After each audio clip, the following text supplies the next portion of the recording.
Here is the overfed and the beaten down. Here is the shoe-wearing bull, the mobile of cataclysm. Here is the star strangler, the beautiful and the greatest disguise. Here is the old stone face, walking away without even trying. Here is Harvey the rabbit puncher. Here's a snare drum solo for the ages, the circle penetrator. Here is Nixon's revenge. Here is the grave. If you haven't voted in a long time, or if you've never voted before, it may be because you think your vote doesn't really count, but it does. And there's a way to make it count even more.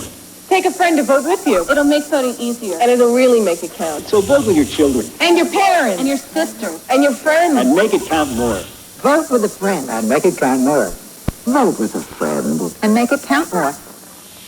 Vote with a friend. And make it count more. Previously on RADi O FLoMM. No room to run. No place to hide. The whole world's changed 3 days ago. The government has denied the a vision of chaos and destruction that could come true. Perhaps it's happening now. Worldwide, let's get it. No longer have any government at all. There are reports of widespread cannibalism. What are the views? We all are. Crazy and sick. There are no longer any. A family runs for its life. Martial law. But there's no room to run. Following the outbreak of there's no place to hide. There is some danger. You're crazy, that's what you are.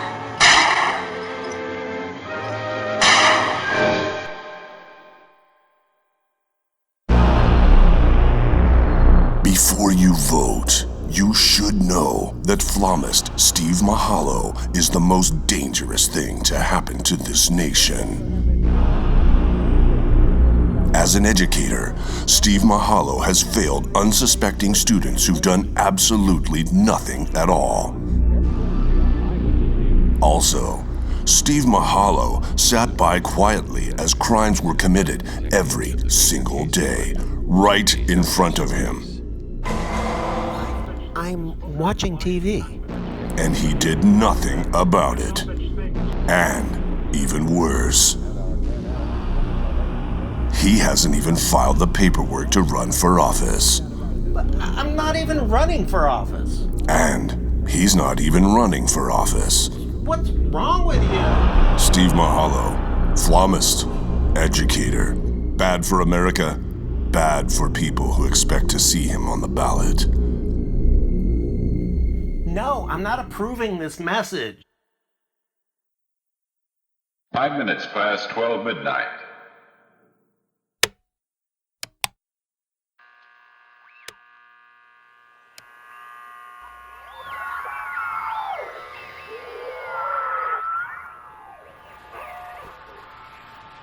Came up with yesterday.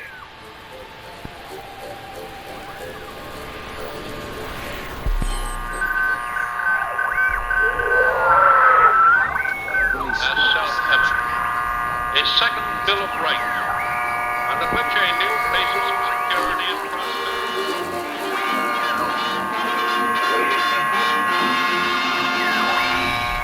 From Sacramento, the heart of California, and around the world. Genuine modern radio. RADi O FLoMM.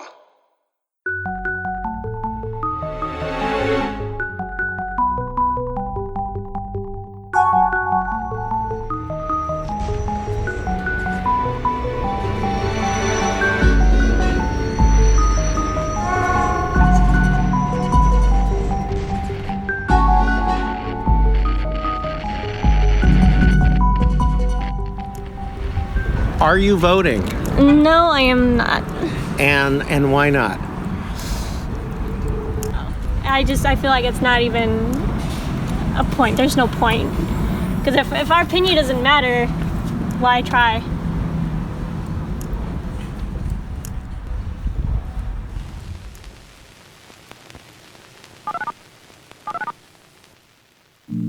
Let's talk about vote, bitch. I call vote bitch a political disorganization. aimed at elevating engagement for the vote with young people. Specifically, on Instagram, because that's where they are. And I really just want people to understand that, yes, there's an election happening this year, and it actually matters. It makes a really big difference. Who's going to be the judge? Who's going to be the governor? We have some race. People think, I live in California, there's nothing I can do. It's really important who your judges are going to be, who the governor's going to be. That's going to have a huge impact on how this country gets run. We all watched Dr. Christine Ford. That's the judicial system, baby. Who are your judges? Who's going to be the governor? You need to get out there, and it actually matters. So it's really just to create buzz. My goal is to create buzz. And I'm an Instagram newbie. I've been on Instagram for 5 weeks. So, and I can tell you that I've at least gotten my boyfriend's daughter to commit to voting. She was not going to. Well, it's one at a time. So I've posted things like Lyft is giving free rides and discounted rides to the polls on election day. Good information like that, information on organizations to go to and volunteer at. And then also some original art. But it was funny, a lot of the stuff that I've reposted from other people gets way more likes than my own stuff. So it can be very dispiriting to do your own stuff. I'm constantly posting things I hope to get reaction to. In fact, I'm running a campaign right now, and I think the reaction was 5 hits. Anyone can just choose and hate certain things, like certain things. But I finally found something that people really like. This sign, and it says, "Please clean up after your democracy." And you can see it at VoteBitch2018. However, FLoMM, if you go to the hashtag, it actually matters. And this is where it really gets fun. What we did is we did a campaign in real life, and we made a bunch of these signs. There are somewhere between 50 and 60 of these signs that have been drop lifted throughout the Bay Area. And we wanted to see if we could get people to photograph them and share them. And it's been working. There are, how many? We have 155 posts of these at this point. Not all of them are this sign, but they are all over. And that's been really fun. When we first put a few up, people would see us putting them up because we're terrible. We're terrible street artists. You're supposed to get in and get out. And we're like going, wait, where's the zip tie? So a few people... the worst part is they start taking them down after a while. I heard from someone who had a big pile of FLoMM stickers, put them all over Sacramento, and then a week later was like, they're gone. And of course, I don't know that she's putting those up. We're very left in our leanings. These signs, I think, are nice in that they are nonpartisan. And it's really interesting. I mean, everyone relates to them. Right-wingers, left-wingers, everyone thinks it's, for them, It's like, gosh darn it, we've got to clean up this mess. There's propaganda flying around everywhere. Getting everyone involved in politics, where do you think that actually happens? Because if everyone is ignoring it, I became interested in politics when I was in high school. Social studies teacher was running for state assembly. And next thing you know, I ended up working in his campaign, I think because it was assigned, but I really got into it. Also, there was a total pervert in college who was teaching our government studies class. And that's when we learned how the government works. And because he was a total pervert, he knew what all the laws were for pornography and everything within the state of California. And that made it even more fun. So, yeah, if you don't know anything about government, go find out what you can and cannot get away with. I feel like one of the most interesting bits of information I got was, here's this smart, intelligent young woman, college graduate, saying, gosh, I'm watching this vote bitch thing and I'm really kind of feeling like maybe I should vote this year. But she confided to her father, I feel like I don't really know enough about the issues, and I've spent most of my life not voting, and I don't think the U.S. needs uneducated me throwing my opinion in there. I don't really know how to vote on all this stuff, and who needs me to chime in?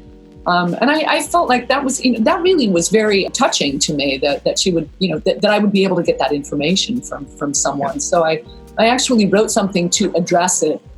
And it's on the hashtag. But what I did was I went to Solidarity Sundays and just put it out there and said, what resources would you recommend? The Easy Voter Guide, votersedge.org, ballotpedia.org. There are a lot of online resources that will give you nonpartisan descriptions of your measures in your area and help you put your ballot together. Students have everything they need at their fingertips. You could learn anything from YouTube. You can find videos, like you just gave us a list, but you could just go to Google and find stuff.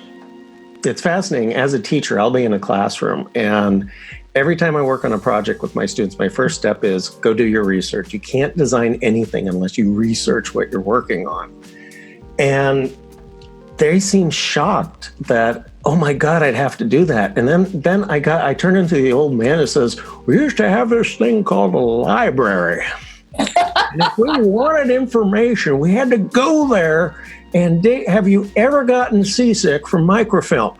Because it'll speed by really fast and you get really just nauseous. I think part of being a human being is learning to sort through all that. At the very least, go look up who Richard Nixon was, because he was the butt of comedies for so many years. And he pales in comparison to the drama that's going on right now in the reality show. Interestingly, Nixon was established the EPA. Did you know that? Yes, I did, which is not going to exist anymore, really. Pollution will be back. From Republicans and back to Republicans. Well, we'll see. I mean, if anything, I think the kids should go out there and at least look up the shots of the rivers catching fire from all the pollution in them. That may be on our horizon, because they'll be the ones who have to put them out. Well, yeah. I mean, that's another talk show, but. But I do think it's too bad the divisiveness that's going on in this country right now, because I think there are actually a lot of things that people can get behind in a unified way that have just become so politicized. It's like we can't talk about climate change because it gives Republicans the heebie-jeebies. That's really too bad, because what you're doing is you're trying to talk about the environment and clean air and water for working families. And jobs for Americans. So there's a lot of messaging you can put behind there in terms of how you frame it, and just bypass the whole blue, red, donkey, elephant crap. The oil folks back in the 90s did a whole lot of work around suppressing. It's really, I mean, there are a lot of parallels between the what's going on with climate change and the oil companies, as opposed to smoking and the tobacco companies. They just fought it for as long as they could. They were absolutely determined to get every last drop of money they could before they moved on, and did it somewhere where people were less on top of it. But it took us like 50 years. I mean, my daughter's 13 years old. Everyone I know under the age of 25 thinks smoking is gross. Yeah. It took a couple of generations to do that. Yeah, it's gross. They're still doing it though, because it relaxes them, unfortunately. Yeah, but there's yoga. Go do yoga. Relax. That's what relaxes me. Just chill. I do have the occasional cigarette every now and then. It depends on how many film noirs I've been watching. Yeah. Bergman makes it look awful good. Looks great, but you have to put on all that pancake makeup and make yourself totally black and white. And the fedora keeps falling off my head. And the other thing that's really important to know for young people is that you don't have to vote on every single thing. You can vote on a few key candidates or issues, and that's way better than not voting at all. You may have read this piece in the New York Times recently. Non-voters essentially handed Trump the election in 2016. If everyone had voted, he would not have won. And I think that's really important to know. Even if you just vote for one person, just put your voice in there, Don't vote, don't bitch. Vote, bitch.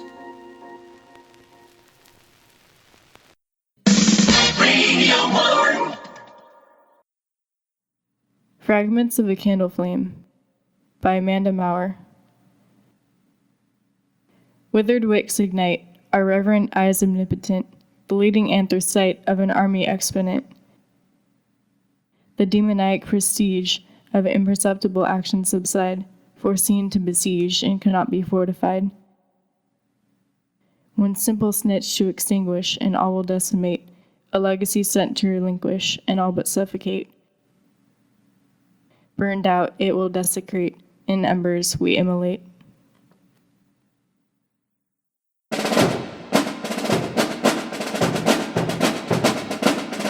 This is JENI SOTO, and here are some little-known facts about American history. The United States is a country in the northern hemisphere of North America. Not many people know this, but there is a South America too. I'm so glad you put that. Alright, George Washington had a bad acne problem. Like there should be zits on the dollar bill. He also had a big butt and looked like a stupid ass in those pantyhose he wore. He was very vain because of this. When it comes down to it, France won the Revolutionary War for us by being at the right place at the right time. Thomas Jefferson used France's vitriol towards England to get them to come fight with us. Otherwise, we were outmatched and outdone. True Americans don't remember this at all. Washington, D.C. exists in a swamp, and as the capital of the United States, it is loaded with neoclassical architecture because Thomas Jefferson loved the trend coming out of Europe. They had found Pompeii buried in ashes, and everybody wanted to make things out of Roman columns and pediments. John Adams died on the same day as Thomas Jefferson, which was July 4th, 1826. John C. Fremont was legendary, thanks to his wife rewriting his letters from the West, and turning him into the Indiana Jones explorer of his day. This all ended when Abraham Lincoln threw her out of the Oval Office after she made fun of his mole. Today he is considered a joke, just like the town of his namesake, Fremont, California. Because of California. California doesn't like to be made fun of, that's why they're all terrible. The way the United States defeated Native American tribes all over the continent involved almost totally wiping out the buffalo, which natives were totally tied to. If you were going to defeat an enemy, destroy their morale first. That's the American way. In 1842, Germany tried to establish a colony in Texas. It never worked because Texas was too damn expensive. Millard Fillmore is really Alec Baldwin, who is older than we realized. And Donald Trump is also Alec Baldwin. He just doesn't know it yet. Grover Cleveland's original name was Stephen. He changed it to Grover later in life because he loved the character on Sesame Street. The moon landing was real, but there isn't actually a moon. It's just a giant satellite. The Grand Canyon is actually a giant tree stump. Cows actually moo with regional accents. Remember this when you see them on the side of the road and you moo at them. Do you know that's actually true for goats? Mal Blanc, the voice of Bugs Bunny, was also the voice of Richard Nixon. So after Nixon died, he was really happy he never had to do the voice again. He was also the voice of Jimmy Carter. Luckily today, Jimmy Carter has finally learned to speak on his own. Sock it to me. You're off and running. With bright shining, with bright shining.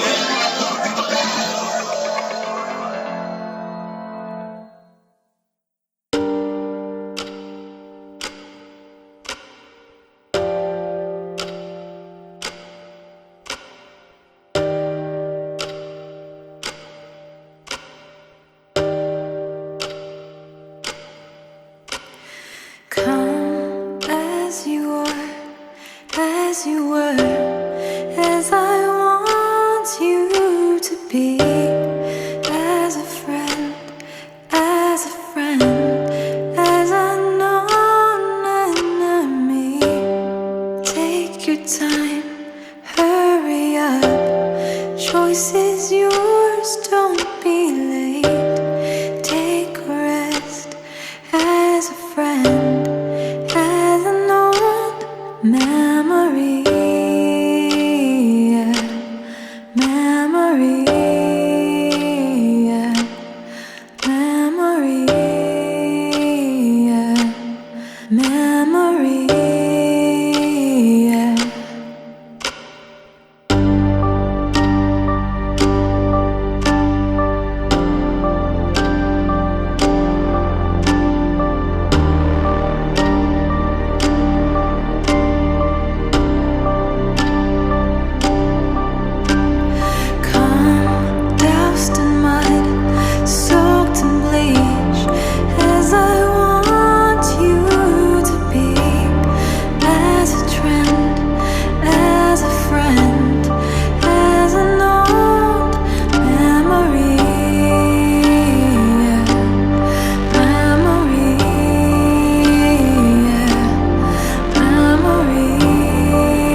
You were just listening to Sacramento's Coyote Creates, covering Nirvana. You can find Coyote's brand of music, fashion, and activism at youtube.com/Coyote Creates. This is Radio FLoMM, almost modern, beyond modern. And now, a Radio FLoMM presentation. Word association with Jason Malmberg. Did you see this list yet? Well, I mean, I'm looking at it upside down right now. Oh, okay. So the word association just amazing. Megan Kelly. Megan Kelly. Oh my God. What can you even say about Megan Kelly? I mean, aside from the fact that she's, obviously whatever version of Stepford bot Fox has been, kind of cultivating for years now. Patton Oswalt has that great bit about George Bush, how George W. Bush and his cabinet at the time couldn't really deal with being cuddly and nice, but if they were talking about evildoers or the axis of evil or whatever, that was their beat. So if you wanted to see them animated, same shit with Trump. Trump comes out after the synagogue massacre happens and he's like, killing in the name of religion or against religion is bad. It's like, wait a second, I don't really want to give him any credit, but he's more charismatic than that, more lit up when he's talking about things that there he hates. Is a difference. Yeah, I mean, there's a huge difference. I just edited his voice, and you could hear it. Yeah, he's very structured, and when he doesn't want to be reading what he's reading, it does not come across. Yeah, I mean, he can't even invest himself that much, and so Megan Kelly's got the same kind of thing. If you get her into a conversation about how white Jesus was, she'll give you 10 minutes of really focused talking points, and she'll be really sharp and she'll be really on it, right? Because that's what animates her. But putting her on at 7 o'clock in the morning, I just don't see how that seemed like a good idea to anybody. Even if you agree with her politics, that's not her beat. That's not where she goes. Yeah. So it's just odd, having her do puff piece interviews with Greg Kinnear or whatever. Okay. Dan Rather. Dan Rather, I'm really glad to see him having his fifth act during all this. At times, I'm hoping the complete message gets across because he's speaking from a really bygone era of prestige in journalism that I'm just not even sure is there anymore. So any appeal to that, while good and well intentioned, and I'm hoping sticks. I can't even imagine what it's like if you're reading that when you're 22 or whatever. Does that even catch it all? Just like the idea that there's no such thing as selling out in music anymore because the world has changed. I mean, I don't even know what they think journalistic integrity is anymore. Interesting thing is, I started watching Vice on HBO, and my immediate reaction is, this is what 60 Minutes used to do. Yeah.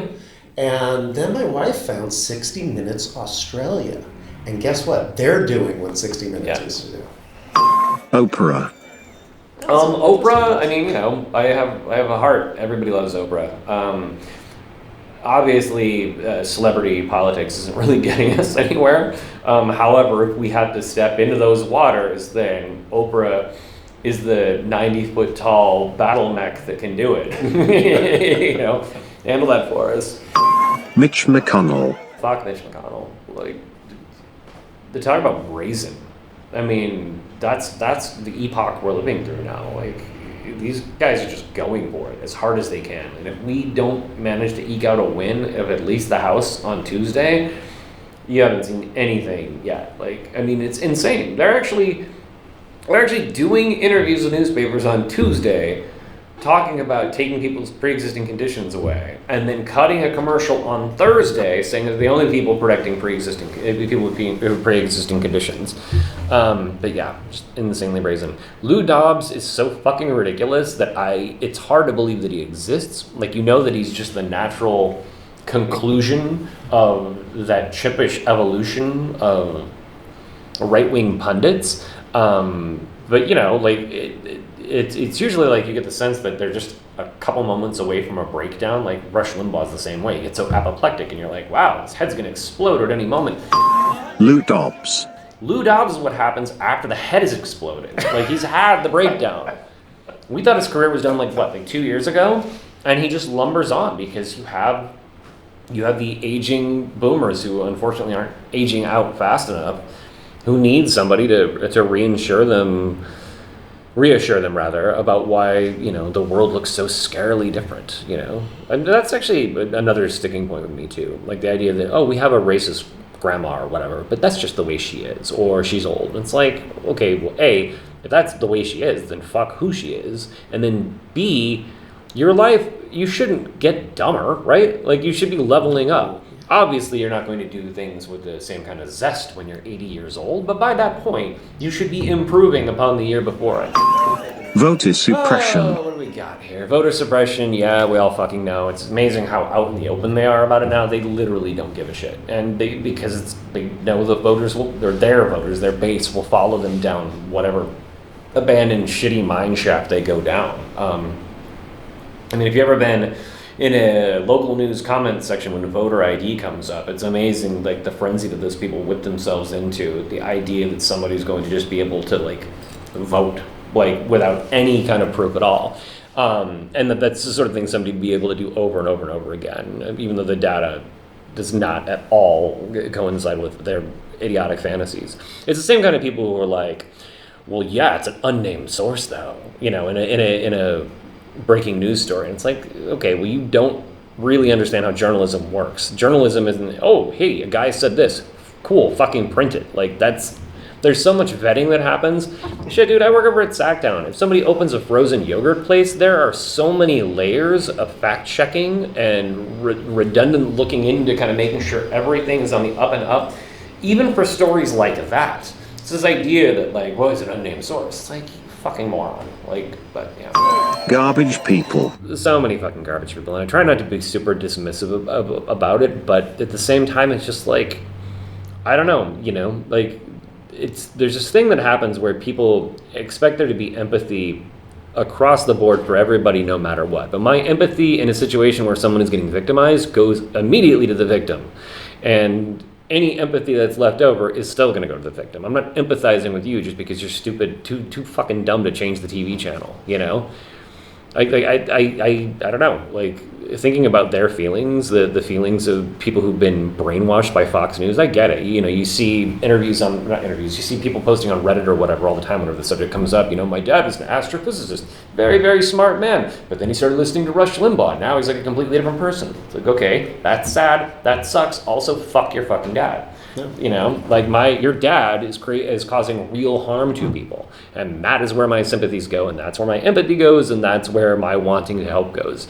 You know, if your dad is lost to that, then fuck him. I don't care. You know, and that's the thing. And I think, especially in the Trump era, it's more important to not only just rally people but boycott people. Tell them you will not tolerate this behavior. And that's how society needs to reinforce just basic standards of decency. Where is responsibility anymore? Yeah. I mean, we have a president who doesn't take responsibility for what he's doing. Of course not. Riles it up. And that's acceptable. And that's what these fucking Trump fans want anyway. You know, they don't give a shit. It doesn't matter. They get caught in lies constantly. They believe the lie and they prefer the lie. And that's where they want to hang their hats, so fuck them. You know, but the problem is that, you know, we try to pride ourselves on, you know, when they go low, we go high. And I get that, and I like that in the abstract. But the problem is that every single one of those people going low has factored into the math the fact that you will go high. And that they will be able to come back from however low they go and say, oh, okay, I'm sorry I stopped doing that. I'm not going to fix any of the damage done, and I'll probably do it again, but I knew that you were going to try to be the bigger person, so I figured that into the equation. Fuck all that. You know, boycott them. Tell them what's up. Either make a scene at Thanksgiving or just don't go to Thanksgiving. There's a lot of awesome people in the world who need people right now more than just these awful Fox News fascist idiots. I just don't care. Like, you know, brother, sister, mother, father, grandmother, grandfather. You know, what people do is who they are. Okay. You know, and what we do to allow that oxygen and space is perpetuating the awful things that they believe. And I'm not talking about like old school Republicans. You know, Back when W was in office, I didn't have that kind of falling out with people because it was a completely different situation to what we're dealing with now. Yeah. You know? So, yeah. Children in cages. That one. Children in cages, of course, it's fucking horrific. And it tells you everything you need to know about the aforementioned garbage people, that here's a terrible thing, but I was able to Google a story about how somebody else did this terrible thing 4 years ago. We're not going to talk about anything else other than the fact that you weren't mad about the thing you didn't know about happening 4 years ago. John Mulaney actually kind of covers that ground in his Kid Gorgeous special. But I mean, it's true. But it tells you exactly where those people are coming from. We find out about this and we're like, this is terrible. This should not be happening. This should not be happening in our names.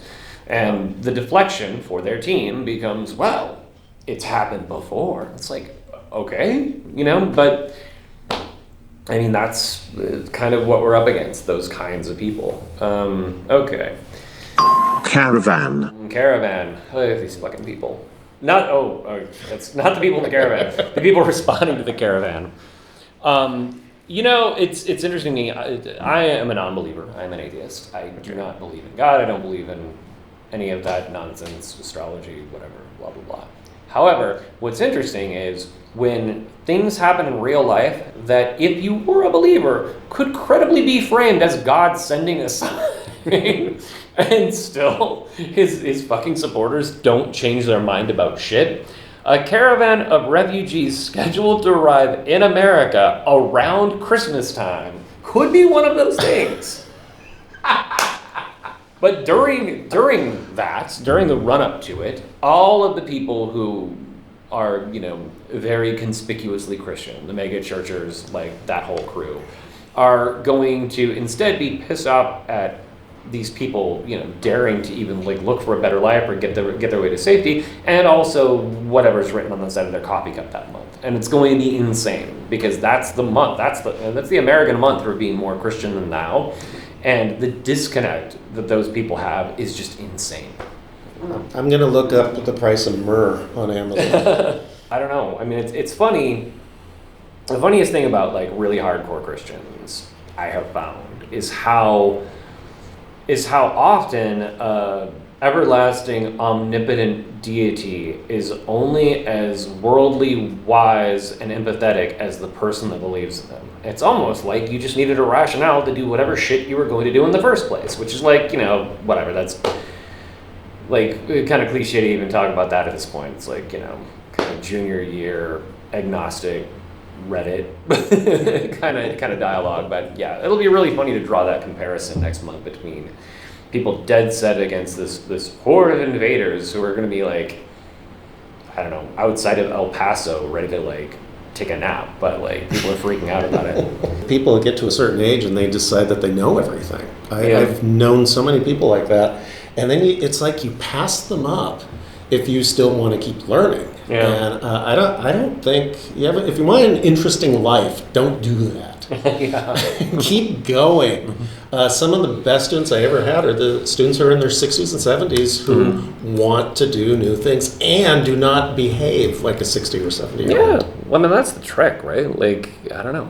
You know, it's you see the same thing with like music, you know? It's like, of course I'm going to keep listening to new music. I like music. That's why I started listening to music in the first fucking place. Like, I'm not going to just stop liking music because somebody's doing something I haven't heard before. In fact, actually, that's what excited me about music in the first damn place. I never heard it before.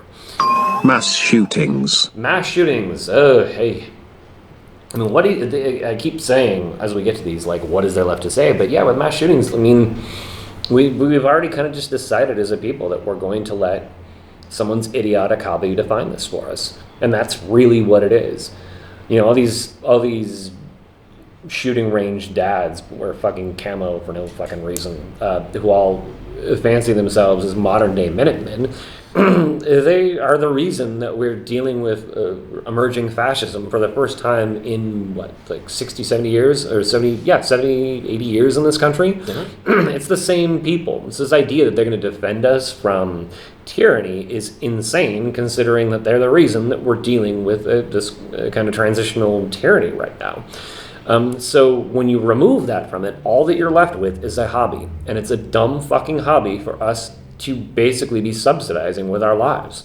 Now, you and I, we could leave here and end up in a mass shooting at the end of this podcast and in this interview. And the fact that that's the cost for some asshole having his Rambo John McClane fantasy is just bullshit. It's fucking nonsense. I'm not against all guns. I think that's fine. Sportsmanship, hunting, do what you're doing, do the target shooting or whatever. Obviously, I fall along the same lines as other liberals. Like, there's no fucking reason you need an AR-15. And the fact that it's always framed whenever we talk about restricting those gun rights, it's always framed as, well, why should I be punished? It's like, is that really a punishment, though? I think getting your gallbladder shot out in your 5th grade classroom, that seems to be a little bit more of a punishment than you waiting a couple weeks or having to leave your stupid fucking rifle at the shooting range or whatever. But, what are you going to do? It's a lot of unremarkable people looking for ways to be remarkable. And so the gun gives them that. Even if they're not necessarily remarkable at using it, it makes them feel a power that they're not going to get any other way.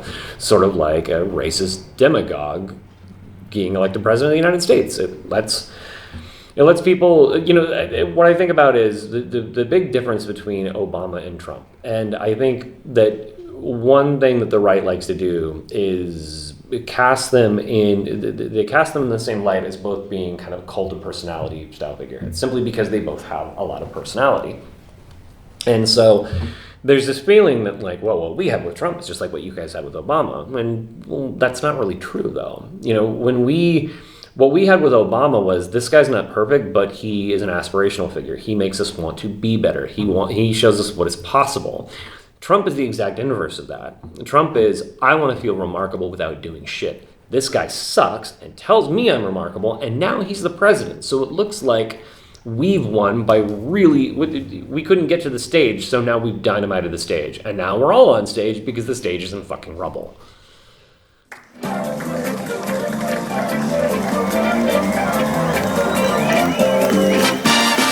For more of Jason Marburg, subscribe to the FLoMM literary blog, Der Tongue, at flom.us/Der Tongue.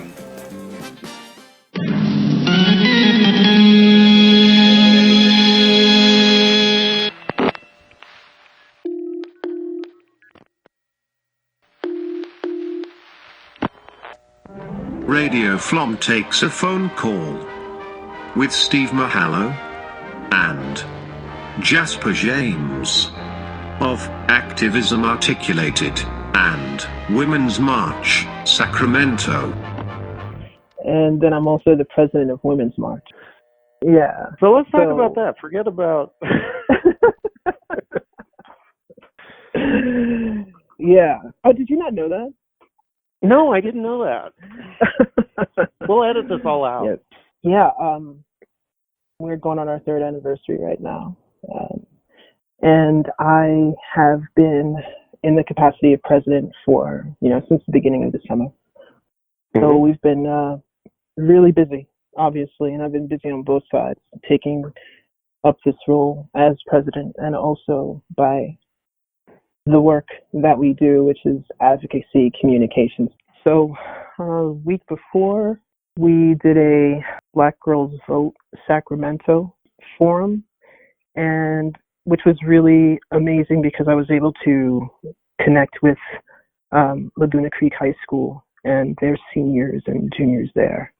They're just smart kids, smart as a whip. There was about 50 folks there. It's amazing to watch them. It's amazing to start to see them develop as the youth and to take that step back and to see how you could benefit them. You know what I mean? Yeah, this is going to be hitting them. Yeah, and it's serious stuff. It's really serious stuff. I mean, we're in a space now where we have not been ever, and we're in this position right now where the youth outweigh the baby boomers. This is a big deal because they see what they've done. The youth see what these generations have done to our planet, to our economy, the debt that everyone lives in, the fact that everyone needs like at least 2 or 3 jobs to survive. I think we've come to a place in history where we finally have the ability to turn something around. And I don't think that the GOP really thought about this, which is to our benefit. So, I'm convinced that they're just basically, they got their list together. They got the psycho entertaining guy, and he went out there and he's getting them everything they want. And it's pretty vicious what they're taking. Yeah. But they're just going along with it because, this is what they wanted the whole time. It's like if you went to a casino and the owner of the casino said, you know what, guys, take anything you want. Yeah. What are they going to do? They're not going to do anything. I like the carpets. I want the carpets. They always have really interesting, tacky Art Deco carpets at casinos. Yes, they do. Yeah. I've actually been a lot more vocal this year than I ever been. I've always been vocal for obvious reasons. I've just been an activist all my life. This year was definitely different, and I think it has a lot to do with the youth. It has a lot to do with the fact that anyone in their right mind understands what this trajectory is going to be if this continues. And that's really the key, right? Is that like these are the type of pivotal moments when, let's just say 5 years ago, 6 years ago, could you imagine like we were that world who were just like, the people in America were just like, wow, I can't imagine how the Holocaust would happen. How would people just sit aside and just let this stuff happen? I don't understand. It wouldn't be like that, right? Just think about that. 5 to 10 years ago, we were that America. And now people, if you really understand how people take over countries and make them into dictatorships or autocracies, this is how they do it. They're following the playbook, and I'm speaking as someone my dad was in World War II. I've read up on the whole era. I know a lot about Weimar, and I just see it's like they're ticking off things as they go through. Ticking off the boxes, yeah. Yeah. I can't even imagine how betrayed any of the servicemen that are still alive from that era. And seeing what's going on right now. I can't even imagine. Oddly enough, I was doing some research because I think if you're going to really dive into this, you have to start digging. You have to. So I started reading up on Steve Bannon because I'm kind of curious, where did this piece of shit come from? And he has the playbook. He noticed there is a pattern in history. Once the old generation dies out and you don't have someone to talk to about what was going on actually at the time, it could happen again. And so he's like, hey, let's do this. That was the plan, obviously. It's plain as day as I see it. If you follow Nazi Germany, you could kind of see everything falling into place. I don't think we're quite there yet. But no, we're not. But we're getting close. 5-10 years. Yeah, we're very close. It depends. This could all be a wrap if he decides to go and say, hey, we're going to close down the borders down on the bottom. We're going to close the borders up on top. Because when they do that, they're not just putting people out, but they're keeping people in. It could be a wrap just for that. You don't know what this guy's going to do. Honestly, that's the thing. He's a wild card.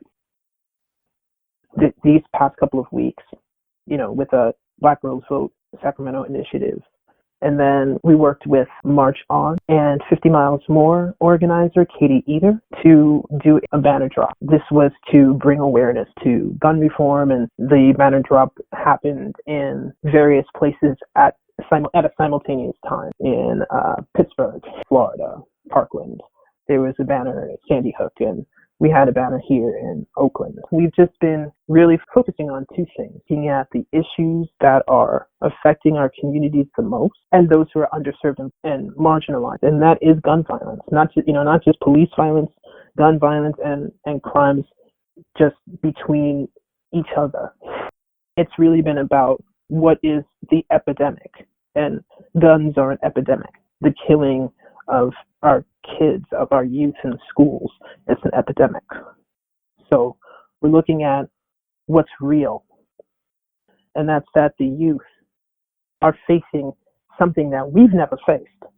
You, me, I can't even imagine. I heard today that this girl said that for one of her back to school gift, she got a bulletproof vest.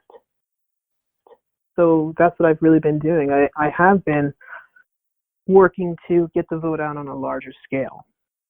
So coming up for the 6th, I had mentioned Katie Eater and Walk Out to Vote. Walk Out to Vote is an initiative that she started with a 20-group coalition, youth coalition, and they are asking everyone to walk out to vote. And these are, the high school kids who are old enough to have pre-registered, or the college age young adults. It's not necessarily that you have to walk out of school to vote.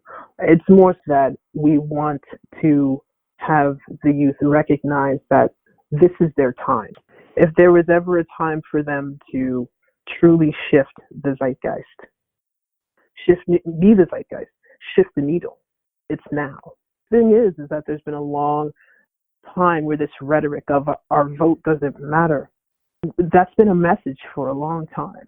That's been in the American psyche for a long time, 10, 15 years. Even with Obama, people came out and voted for Obama because it was exciting to vote for Obama. But, realistically speaking, for the most part, people, they're not really thinking about the connection of the aspect of civic duty.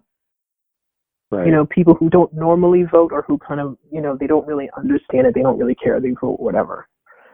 It's neither here nor there. But the fact is that the GOP, the Republicans, they always vote. Yes. They don't ever not vote. Do. So that is what we've been up against, because we've been having to fight this messaging of that the vote, our vote doesn't matter, because in some instances it didn't. In some instances it was lost. In some instances it was stolen, thrown out. But now the thing is that what we have now available to us as a culture, as a country, is the fact that the youth, if they truly care about what's on their plate and moving into a future of complete uncertainty, because that's also the thing. These youth are really the first set of young people who are looking at a future that is completely uncertain. They don't even know if they'll have a world left by the time they reach our age. Yeah. And I think that is what's motivating them. And I also think that is the conversation that has to be brought to the forefront when we're discussing these things like voting and once the midterm's over, whether we're flying high and sailing blue, or we're down in the dumps again, like digging a ditch because we're just going to jump in it. We're going to have to dig in. And we literally can't stop. And I think that's the most excruciating part of all of this, is because we have been on a constant ride since Trump has been into office. And this is not by accident. He's doing his best to tire us out. But the aspect that's real for us as the 99% is that there's always a cycle. There's a cycle of people becoming woke. There's a cycle of people becoming more aware. Something else will happen and it'll trigger this, and something else will happen and trigger that. Today, for the last few days on Twitter, it's been trending GOP vote blue, or I think it's something like that, and it's GOP, long-standing Republicans that have always voted Republican have just like, they've come to Jesus moment, and they're just like, wow, these folks are crazy. They don't care about anything but themselves. And it's like, yes, so every time they do some shenanigans, which are so often, it's ridiculous, but every time there's a shenanigan, there is going to be another round. There's going to be another cycle of people who might have not caught it the last time. This time they catch it now. This time they're like, oh, this is it. This is really where I draw the line in the sand. Nope, these people are wrong. So every time. So it's children in cages. Wait, maybe not. That's not enough. Right. If that's not a wake-up call, I don't know. So that's what's actually helping me to be hopeful. Yes. I will be the first to say I am praying to every single entity in existence. So, for Gillum and Abrams to just wrap it up and get these guys out of here. Beto, wrap it up, get him out of there. Just everyone who needs to go. It's sort of enough is enough. So, I mean, the thing is now we just have to figure out how we're going to play this, because we're going to have to get self-care. We're going to have to put that in there somewhere, because they're not going to stop. We are literally under attack. The American people are under attack. And it's an emotional, it's a spiritual, it's a mental attack. Our entire country is being gaslit daily. And what's the byproduct of that? How is that affecting everything that we do in the world? Where everywhere we go, we're being gaslit, and then we're seeing the response of the gaslighting. It's intense. So, yeah. I mean, I think that we have to talk about self-care too. This is not the kind of thing that you can just keep going until you just pass out. Right. You have to be able to stop. You have to be able to trust the people next to you to be able to tap out when you have to tap out, when it gets too much. Because you stop being effective when you're not able to work in that space where... If only we could play golf on the weekends.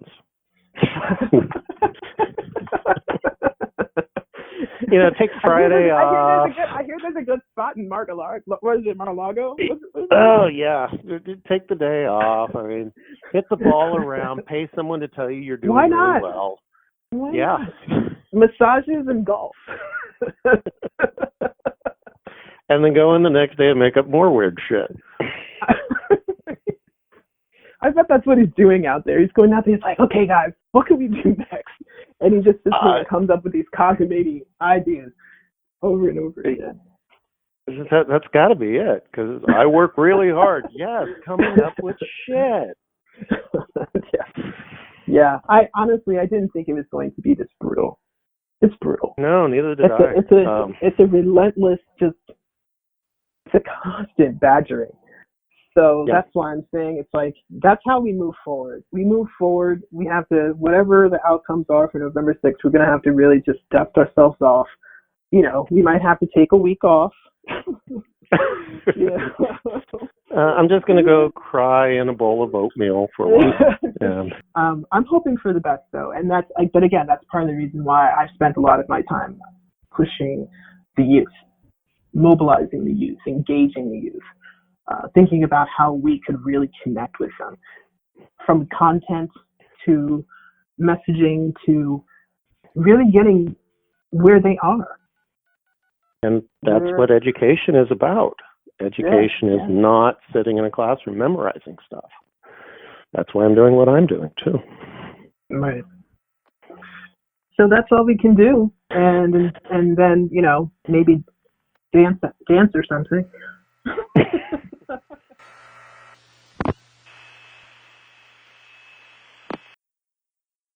This is RADiO FLoMM. More cursing than NPR.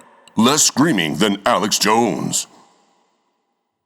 Corruption by Amanda MAURER.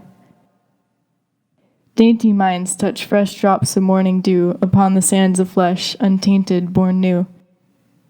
Hush cicadas warming in the building breeze, their sirens as warning emit from static trees. White rosebud parted, expose fragrances soft to the air, uncharted becomings cast aloft. Minuscule debris trapped in hazy numbers, belonging nowhere, spreading, overlapped, plant the seed in longing. Fortnight rain, clarity untold, dismissed in shadows, unnumbered reminiscences unfold, wavering sentiments disclose. Aspirations silently languish, roots and tensions cleft, naive blossoms in anguish, autumn's beauty bereft. The best music, we play it all for you on RADiO FLoMM. And now, BWARGH von MODNAR with Frank. Break My Heart.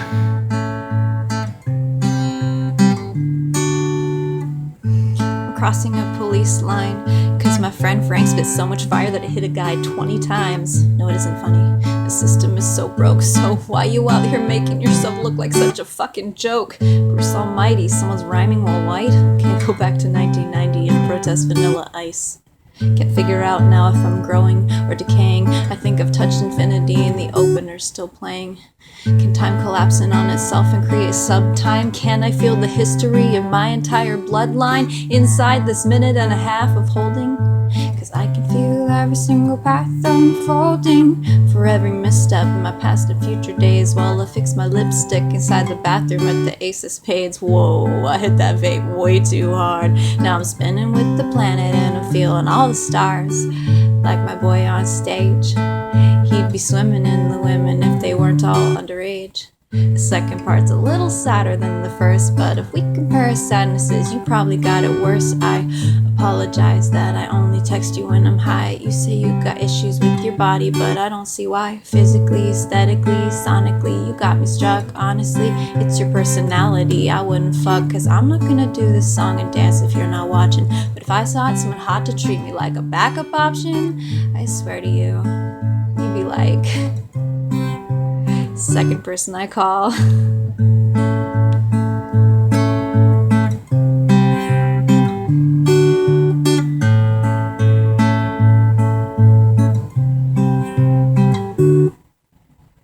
If you really want to break my heart, say you want to join my band and quit before rehearsal starts. If you really want to break my heart, just tell me that you love me, but you really kind of hate my art. The second one's a lot sadder than the first, but if we compare sadnesses, I think you got it worse.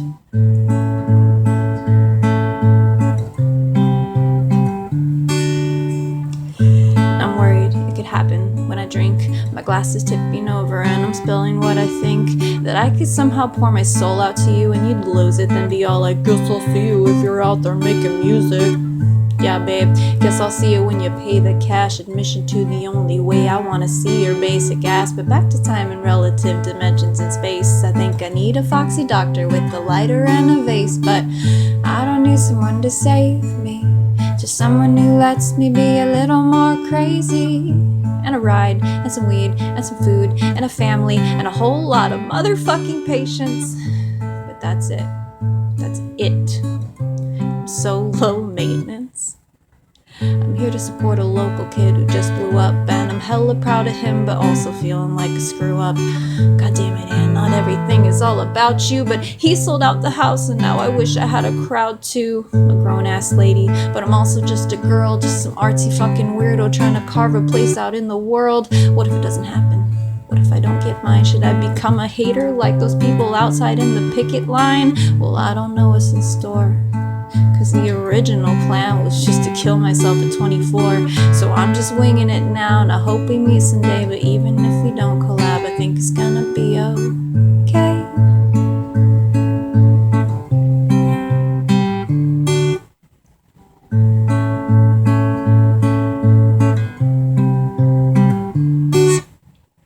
If you really want to break my heart, tell me you don't like me, you just want to see my art. If you really want to break my heart, just ask me really nicely and it's yours to tear apart. Here's what to do. Every night for 1 week, take 2 Carter's Little Liver Pills. Carter's Little Liver Pills free and relax the lower digestive tract. Carter's increases fluid and stimulates natural muscle contraction. Get Carter's Little Liver Pills. This is RADi O FLoMM, and I approve this message.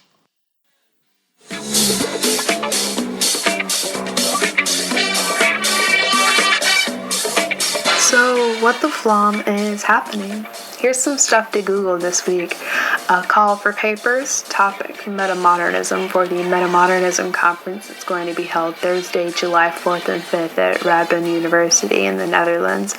The abstract deadline will be February 1st, 2019, and for more information, head on to the website ARC, that is spelled ahrc-metamodernism.co.uk.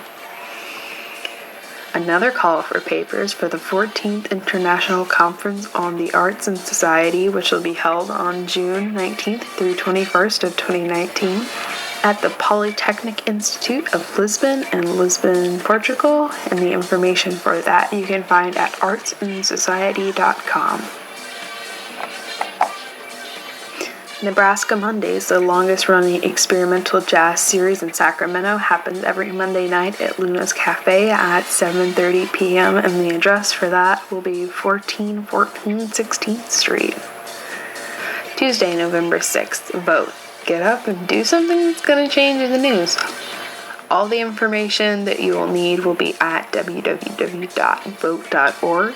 and that's everything, even state-specific stuff, which is also very important, so definitely make sure you know what you're in for and get out and vote. Also today, buy the tickets, take the ride, and meet the Gonzo artist. Ralph Steadman, a retrospective at 6:30 p.m. opens at the Haight Street Art Center at 215 Haight in San Francisco. The Art of Seduction with model host DJ PJ happens tonight at 6 p.m. at Exquisite Events at 25 Broadway, New York City. Thursday, November 8th, Poem Jam at 6 p.m. at the San Francisco Main Library, along with Fast History, Contemporary Art in China at 7 p.m. at the San Francisco Museum for Modern Arts. While you're there, check out the Calder and Wayne Thibault Show, among many other things. Art Mix Big Band Swing Sounds at Croker Art Museum. That'll be from 6 p.m. till closing at 216 O Street, Sacramento. Saturday, November 10th, everything is happening on the 10th. The Museum of Illusions, take your tourism to the next level. Take selfies with 3D art scenes. Will be at 6571 Hollywood Boulevard in Hollywood. Ghosts of Calligraphy workshop, which is part of the Type West certificate program, will be from 10 to 5 p.m. on Saturday and continue to Sunday the 11th. Will be at the Letterform Archive in San Francisco. Renegade Crafts returns to Fort Mason, San Francisco, and also at Fort Mason at the same time, the San Francisco Art Institute's Student Art Sale and Open Studio. Park Yard, an art show in a yard, will be from 3 to 10 p.m. Free to get in, but a percentage of the proceeds will go toward Farming Hope and other San Francisco-based nonprofits that provide employment, training, and placement to our unhoused and low-income neighbors, so go ahead and bring cash while you're at it. That'll be at 2327 Kirkham Street, Sunset District, San Francisco. Beyond the Veil, Otherworldly Insight by artist Sky Burgeon. That'll be at 6 p.m. at the Barrio Cafe, which is 1188 35th Avenue, Sacramento. Pink Week, Micro Art Invitational, lovingly celebrating the futile attempt to liberate the color pink for 25 years now, hosted by the Sacramento City College Art Department, which will be from 6 to 9 p.m. at the Sparrow Gallery, which is 1021 R Street, Sacramento. Even more swing. Spanky's Electro Swing Soiree will be from 8 to 1 a.m. at 1400 Alhambra Boulevard, Sacramento. Sunday, November 11th. Help clean up Oak Park with Sol Collective, which will be from 11 to 1 p.m. at the Art Garden in Oak Park, Sacramento. The Underground NYC tour, The Empire Beneath the Streets, will happen at 1:30 p.m. and meet at the Starbucks on 38th Park Row, New York City. Strokes. Sip and Paint, a totally nude life drawing adult painting party will be at 4:14 p.m. at the Opaline Studio at 1309 S. Flower Street, Los Angeles. Tuesday, November 13th, the Graphic Vocabulary of Modern Kinetic Typography with Greg D'Onofrio, which will be a lecture at San Francisco Main Public Library in the COYOTE Auditorium, which will be at 6 to 7:30 p.m.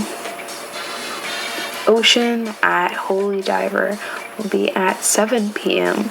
at 1517 21st Street, Sacramento.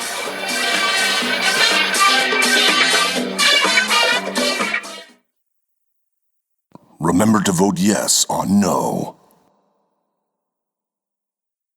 Turns out hatred really tried to take over this time. The results is that you can only put a nail into a board with a hammer so far down before it cracks the wood.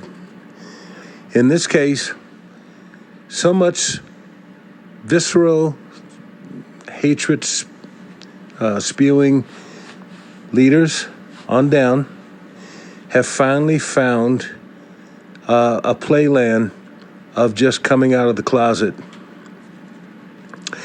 And apparently, the results are showing that they continue to hate and hate and hate. Sometimes they even forget the reasons they hate. They just need a place to channel their expression of hatred. Some have actually identified that they hate the demons that are inside themselves. Misfortunate, though, that they projected on others. The real healing in all this is that it's time for the dark to turn internal, and they're scared to death because knowing that your time is short spiritually only is centering on that fingernail that God has given us, the life beyond that little sliver of fingernail. That life is what they're scared of because they've developed a lifetime of hatred. A hatred they'll have to face within themselves. God forbid that you have to be in their dreams, because in their dreams, there's only one race to them. It's not the human race.